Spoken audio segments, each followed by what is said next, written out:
여러분 안녕하십니까? KBC 8시 뉴스입니다. 이번 지방선거를 통해 광주광역시 의회도 변화를 맞이하게 됐습니다. 그동안 진보정당이 차지하던 비례대표 한석을 27년 만에 보수정당인 국민의힘이 차지하게 된 건데요. 국민의힘 비례대표로 광주광역시 의회에 입성하게 된 김용림 의원을 이영길 기자가 만나봤습니다. 광주광역시의원은 모두 23명, 20개 지역구는 민주당이 차지했고 3명의 비례대표 가운데 2명도 정당 투표 1위 민주당 몫입니다. 남은 비례대표 한 자리. 그동안은 진보정당이 차지해왔지만 앞으로 4년은 보수정당인 국민의힘에게 돌아갔습니다.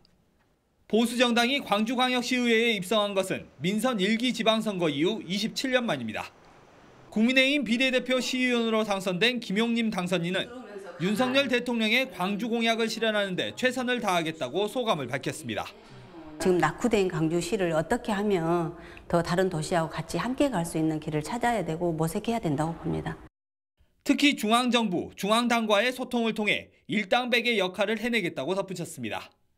정부 여당과 어떤 방법을 취해서라도 대통령님을 만날 수 있는 방법을 취해서라도 광주를 위해서 많은 일을 하고 싶습니다. 김 당선인은 이번 지방선거를 통해 보수정당이 호남에 출마해도 15% 이상은 득표할 수 있다는 가능성을 보여준 데 큰 의미를 뒀습니다. 한 번에 바꿀 수는 없겠지만 영남 지역에서 민주당이 그러했듯 호남에서 보수정당의 싹을 틔우는 마중물이 되겠다는 포부를 밝혔습니다. KBC 이영길입니다. 6일 지방선거에서 연임된 군수들이 곧바로 행정에 복귀해 바쁜 나날을 보내고 있습니다. 선거 뒤에 휴식도 갖고 싶지만 민선 8기 청사진을 그리고 지역 현안 챙기기에 먼저 나섰습니다. 이동근 기자의 보도입니다. 민주당 공천에서 배제돼 무소속으로 연임에 성공한 김산 무안군수. 민주당 후보를 상대로 치열한 선거를 치렀지만 휴식 없이 당선장을 받고 곧바로 군정에 복귀했습니다. 무안 군민들과 약속했던 지역 현안을 해결하고 선거 기간 내놓은 공약 이행을 위해 지난 4년보다 더 바쁜 하루를 보내고 있습니다. 선거 기간 무안을 항공특화 산업의 중심지로 육성하겠다는 약속을 했습니다. 군민들의 뜻을 받들기 위해 반드시 성공시켜야겠다는 다짐으로 이 현장을 가장 먼저 찾았습니다. 무경선 무투표로 당선된 명영관 해남 군수는 요즘 고민이 더 많습니다. 고생 없이 군수 자리에 다시 앉았다는 주민들의 시선이라도 있을까 봐 부담감을 갖고 군정을 더 꼼꼼히 살피고 있습니다. 주민복지와 지역 인프라 확충을 위해 현장을 돌며 주민들에게 더 귀를 기울이고 있습니다. 선거 과정에서 많은 준비를 하고 있고 지금 준비를 되고 있습니다. 그런데 지금 민선 7기 했던 일들을 잘 마무리 또 해야 민선 8기 일들이 추진되기 때문에 그 추진하기 위해서 현장 마무리를 잘 하기 위해서 현장을 지금 점검하고 있는 중입니다. 징검다리 사선에 성공한 박우량 신안군수도 당선 이후 현장 행정을 펼치고 있습니다. 극심한 가뭄에 시달리는 섬마을 곳곳을 돌며 항구적인 대책 마련에 나섰습니다. 세계적인 관광마을로 이름을 떨친 퍼플섬의 성공처럼 가고 싶은 섬, 살고 싶은 섬을 위한 민선 8기 구상도 고심하고 있습니다. 그동안 정부나 도시 중심에서 우리 한국 행정이 이제 섬에 한국의 미래를 찾을 수 있는 그런 곳을 만들어내는 것이 앞으로 4년의 목표입니다. 재선의 기쁨도 잠시, 지역 발전과 공약 이행을 위해 군수들은 분주한 하루하루를 보내고 있습니다. KBC 이동근입니다. 민주노총 화물연대 총파업 엿새째인 오늘 전남 광양항과 포스코 광양제철소, 여수 국가산업단지 석유화학업체의 물류수송 차질이 본격화되고 있습니다. 포스코 광양제철소에서는 철강 제품 등 7만 5천 톤의 물류가 내부에 적체돼 반출되지 못하고 있으며 여수 국가산업단지 내 LG화학과 GS칼텍스 등 역시 탱크로리 차량이 막히면서 제품 적체 현상이 심화되고 있는 것으로 알려졌습니다.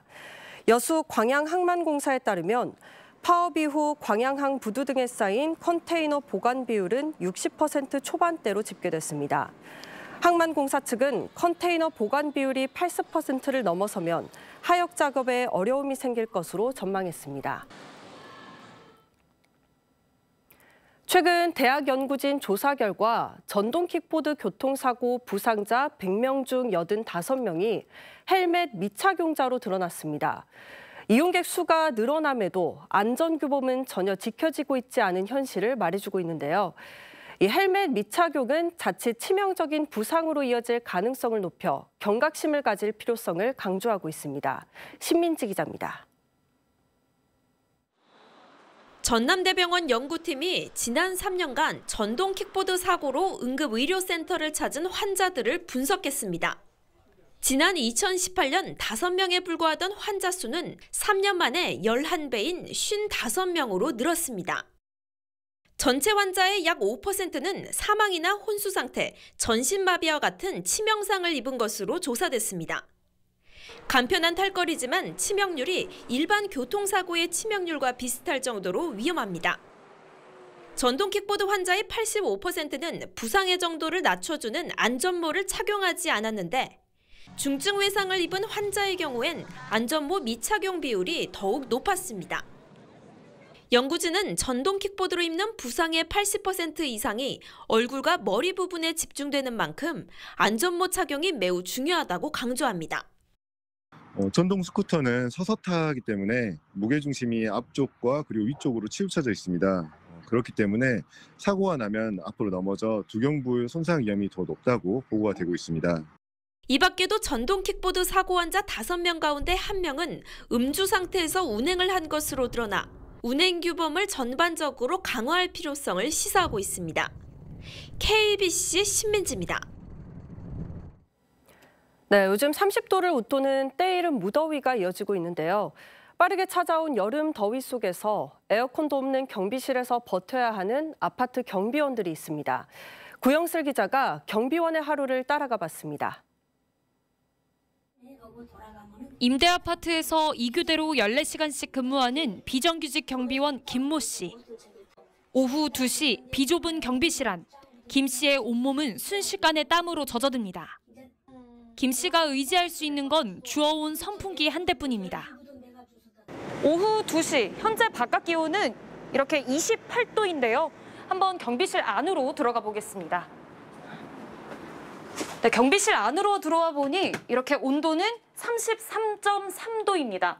이렇게 더위 속에서 경비원들은 근무하고 있는 겁니다.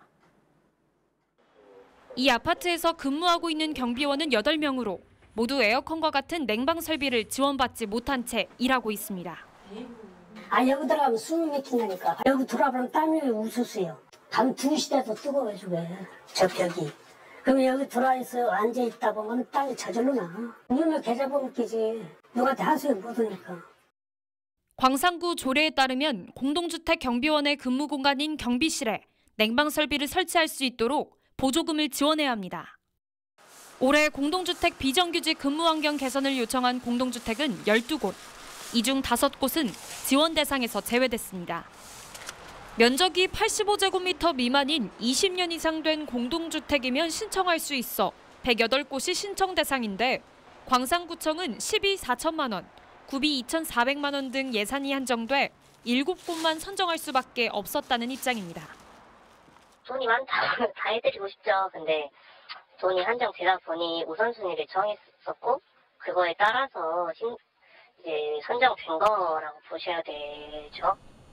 이에 비해 서구청은 이 예산의 25%도 미치지 못하는 12 900만 원, 구비 540만 원인데도 불구하고 공동주택 6곳이 신청하자 6곳을 모두 지원 대상으로 선정했습니다.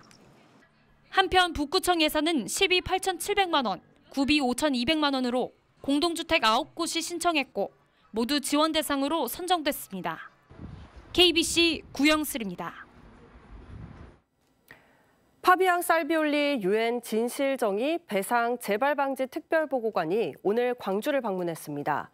살비올리 특별보고관은 옛 광주교도소와 국립 5.18 민주묘지 등을 둘러보고 5월 단체와 만나 5.18 진상규명, 배상조치, 재발방지 노력 등에 대해 논의했습니다.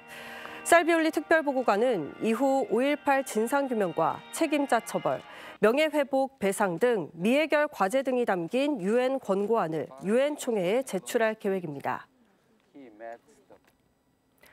의사 대신 간호조무사에게 대리수술을 맡긴 전력이 있는 광주의 한 척추 전문병원에서 또 다른 사망사고가 있었던 것으로 뒤늦게 확인됐습니다.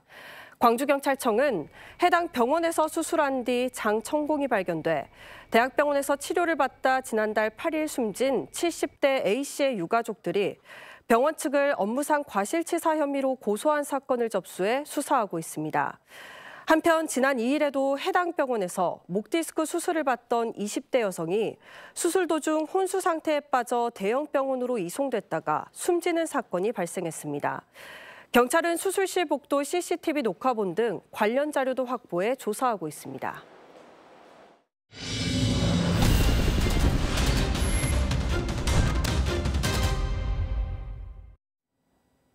말다툼을 하다 아내를 살해하고 사체를 숨긴 50대 외국인이 중형을 선고받았습니다. 광주지방법원 순천지원 제1형사부는 지난 1월 순천의 한 농장에서 아내를 살해하고 사체를 숨긴 혐의로 중국 국적 54살 A씨에게 징역 25년을 선고했습니다. 주식에 투자했다가 약 2천만 원을 손해본 A씨는 이 사실을 뒤늦게 알게 된 아내와 말다툼을 하다 범행을 저지른 것으로 알려졌습니다. 재판부는 죄질이 극히 불량하고 비난 가능성도 매우 크다며 중형 선고 배경을 밝혔습니다. 허위치료 환자를 유치해 수익을 낸 혐의로 재판에 넘겨진 한의사와 브로커 등에 대해 집행유예가 선고됐습니다. 광주지법 형사 11단독은 허위치료 환자 75명을 유치해 의료급여 7천여만 원을 가로챈 혐의로 기소된 광주모 한방병원 운영자 43살 김모 씨와 브로커 2명에게 징역 10개월에서 1년 6개월형에 집행유예 2년에서 3년을, 공범인 한의사 등 2명에게는 벌금 700만 원을 선고했습니다. 재판부는 김 씨 등의 범행이 국민건강보험공단 등의 재정 건전성에 장애를 초래했지만 편취금 상당액을 변제한 점을 고려했다며 양형 이유를 밝혔습니다. 광주 전남 지역이 흐린 가운데 일부 지역에 소나기가 내렸습니다. 광주지방기상청은 오늘 광주와 전남 내륙 지역에 5에서 20mm의 소나기가 내린 가운데 내일 광주와 전남 지역에 비 소식은 없을 것으로 내다봤습니다. 내일 낮 최고 기온은 22에서 27도 분포를 보여 오늘보다 1도에서 2도 정도 낮을 것으로 보입니다. 해상에는 남해안을 중심으로 바람이 불기 시작해 모레 전남 먼바다에 풍랑특보가 내려질 것으로 예상됩니다. 신안군 자읍면에 들어서는 라마다 프라자앤 C1 리조트가 오는 18일부터 문을 엽니다.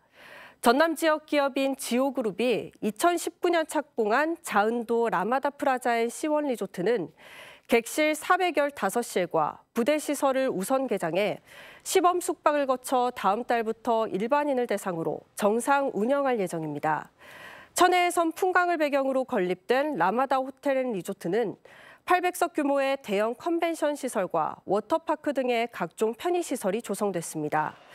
추후 리조트를 중심으로 인근 54만 제곱미터 규모의 총 8,300억 원을 들여 휴양 펜션 단지, 전원 휴양시설, 마리나 등도 갖출 계획입니다.